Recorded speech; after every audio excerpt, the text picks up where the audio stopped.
Well, good morning, insiders. You'll notice that I'm in a bit of a different location in my office today, and that's because it's so darn sunny outside. This is the first person you're probably this whole winter going to hear complain about the sun. But it was so darn sunny outside that the last time I recorded the video, there was so much sunlight coming through the windows that you couldn't even see my face. So since I know you tune into these to see my face, I thought I'd make that change. Anyway, welcome to your Monday download. It's been a couple weeks. I missed you all, and I'm sure you missed me. We had a great holiday. We had a good vacation. Jessica and I took 2 full weeks off, and honestly, I think it's been since our honeymoon 10 years ago that we took that much time off all at the same time. And it was great. The kids were off school, lots of family in town for Christmas and New Year's, and so we got to see a lot of people, have a lot of people over to our house, so it was a ton of fun. I hope you all had a good time on your holiday as well. But let's jump in. I don't want to go over time, and I have a tendency to do that, especially when I haven't had anything to say to you guys for a couple weeks. Let's talk about title and closing offices. I'm primarily wanting to talk about the closing office. And just for reference, you can get more information on the title office and closing offices in Module 4 in the Team Techniques section. We talk a lot about Module 4, honestly, and the reason is because that's the biggest of all the modules. It's 2 DVDs, and we go into a lot of information, and so it comes up a lot in our Monday downloads because most of the information that is pertinent to your daily life and short sales is on that module. But let me tell you a little story about a recent situation with the closing office, and then talk a little bit about it so we can help some of you potentially avoid these same pitfalls. We had an agent within our network that had selected a closing agent that they use a lot. It was one of the top 5 title companies in their area, and that's usually the case. There's usually 4 or 5 top title companies that also provide closing services, and agents who've used them for years, or it's a really popular place to use. Now, this particular title company been around for a while, and we were using them at the direction of the agent to close this short sale transaction. Well, we found out not too long into the closing process that this office, though they had closed some short sales, maybe didn't have that much expertise in the short sale closing situation. So we tried to give them a little extra help and gave them all the information and all the stuff that we give to every closing agent. So everything should have been just fine and handled properly. Well, what happened was that it didn't get handled properly, and it probably was because the closing agent was in a hurry. They were trying to get something closed at the end of the month. Well, they just weren't very thorough in going through the documentation. And one thing you have to be successful as a closing agent in a short sale transaction is be very, very thorough. You need to read through the closing approval letter so you know exactly what the bank is asking you to do.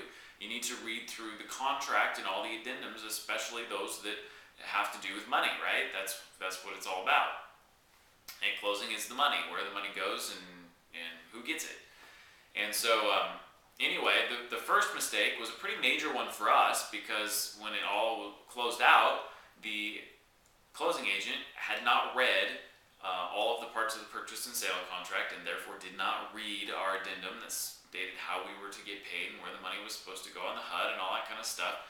They kind of went quiet on us the last couple weeks of closing. They weren't calling us back, and it was just a little bit weird.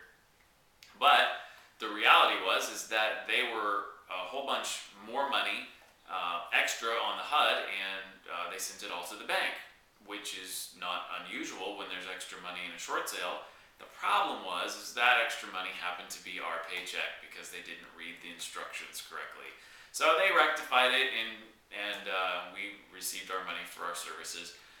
But they just didn't do a thorough job.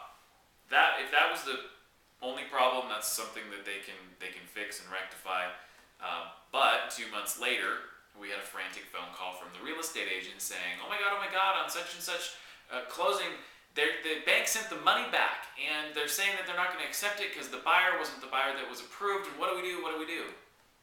Well, again, the closing office didn't do their part in full, and they didn't send the HUD for final approval from the lender before they closed, which in every single short sale transaction you have to do that. You just can't close it out and not follow the instructions. They all say we want to see it beforehand. Long story short, and I won't go into too much detail around it, we were able to make sure that they understood that yes, they did have that buyer's contract in their office, and yes, it was approved, and hey, you guys got more money than you were expecting anyway, so just take your darn money and be quiet and close this thing out. So everything is fixed and fine. The point I want to make is do your due diligence before you decide what closing office you're going to use to close your short sales, and then once you find a good office, don't vary from that. Use them every single time if at all possible. And I say that because buyers will sometimes change that and say, hey, we want to use our closing attorney, or we want to use this closing office. In most situations, that's kind of a non-negotiable. We talk about it in our team techniques as being a non-negotiable. If you've got a good closing office and you know they're going to do a good job, then let them always close your short sales. They'll get used to working with you, they'll get used to working with us, and they're not going to mess it up. And that's a really critical part. Obviously, we've gone all the way from A to Z, and at the very last part of the process, we just don't need somebody to mess it up because they don't know what they're doing. So that's my my information and kind of my encouragement for you in regard to your closing office. It doesn't have to be the same as your title company. If you feel like your title company does a great job with title, but they may not do a great job with closing your short sale, then let them do title and find another closing agent to do your closings. Make sure you get somebody that's qualified and competent and able to do it consistently over and over again. All right, so last week's conference call, let's just do a quick recap of that because I'm sure some of you missed it. And for those of you who did, there was a part of it that didn't get recorded, and that was a question that we had from one of our agents. And I thought the dialogue was really, really good, and so I want to kind of touch on some of those points. The question that we had was in regard to accepting offers from buyers that are contingent upon the sale of the buyer's home. And the agent's question was, hey, will the bank accept this offer since it's contingent on the sale of the buyer's home? My response is not necessarily will the bank accept it, because that's not actually the greater problem in accepting an offer contingent upon the sale of the buyer's home. The greater problem is if we get the approval from the bank, can the buyer actually close? Where are they at in their process of selling their home? Have they just put it on the market? Is it not even on the market at all? Are they under contract? Are they close to closing? There are all sorts of little pitfalls that can come up when you have a buyer's contingency on the sale of their home. So it's more along the lines of how is this going to affect my short sale than is the bank going to accept it? Because most of the time the bank's negotiators aren't intelligent enough, and I'll take that back, not that they're unintelligent, they just don't, their job is to mitigate debt for the bank, not to understand all of the ins and outs of a real estate contract. So they probably won't even realize that it's contingent upon a buyer's house selling, and that's not even what they're going to consider and look at when they're processing it. Some of them will, but most of them won't.